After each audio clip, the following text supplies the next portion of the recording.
It's April 11th, 2013, and this is your week in new and noteworthy iOS games from Pocket Gamer.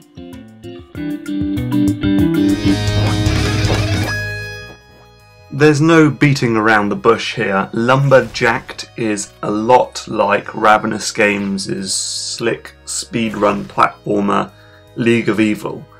You have these super short levels, they're rarely more than 20 seconds long. You have a wall jump and double jump, and you end each level by punching someone in the face. In League of Evil it was a scientist, here it's a beaver, but the point still stands. So it's not massively original, but it's well done nonetheless. It's got a lot of content there, the pixel art is really nice, and the controls are very responsive. So worth it if you enjoyed League of Evil.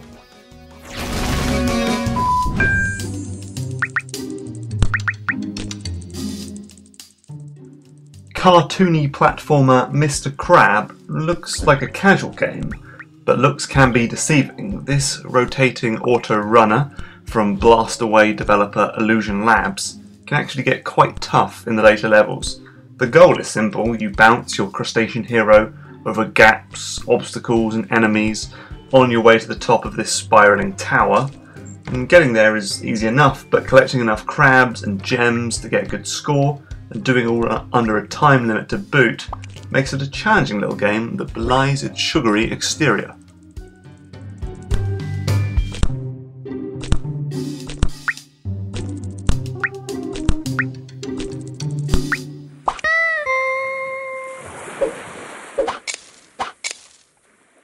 A quickie now. Bottle Cap Blitz from Big Pixel Studios is about flicking bottle caps at ice cubes, and that's about it.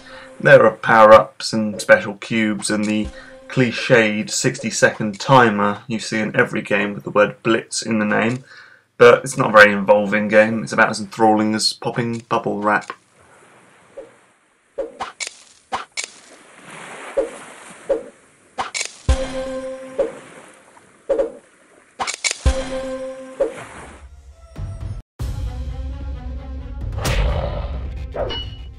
Mighty Dungeons is a board game mixed with a dungeon crawler.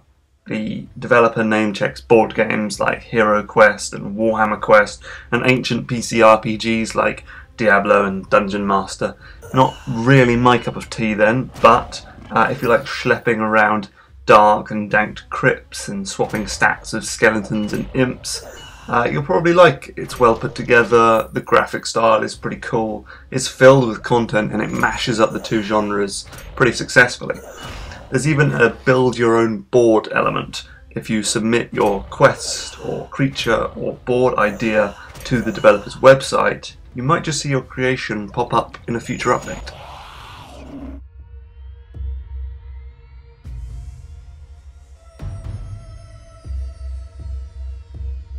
Hail and hello, good people. I am the mayor of Little Riddle. The Blue Toad Murder Files was an episodic adventure for PlayStation Network from the guys behind the Buzz quiz games. Now it's on iOS in this 3-episode compilation. It's like Professor Layton, but with a British sense of humour and lots more murder.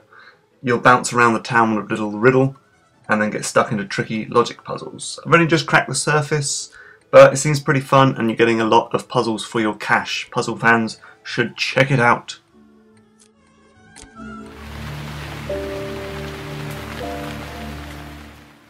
Gemini Rue is a point-and-click adventure which divides its time pretty evenly between a pair of sci-fi stories.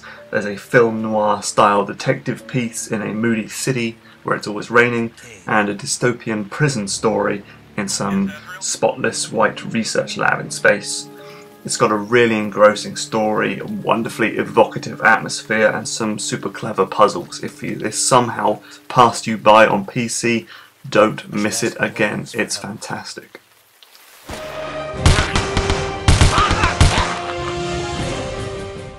Here is a fixed position FPS, where you bunker down behind some cover and take out waves upon waves of alien invaders. The shooting feels responsive and pretty fun, though the alien AI is crap.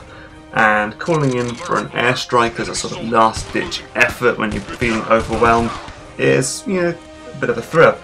But this is a free game, so you can expect to grind quite heavily before you unlock the most exciting weapons.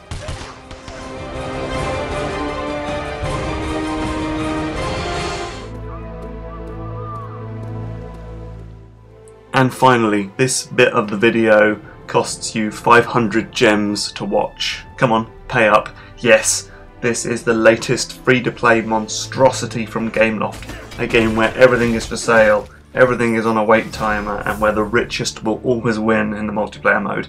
It's a shame, really, because while Dungeon Hunter was always a bit of a low-rent Diablo clone, it was our low-rent Diablo clone.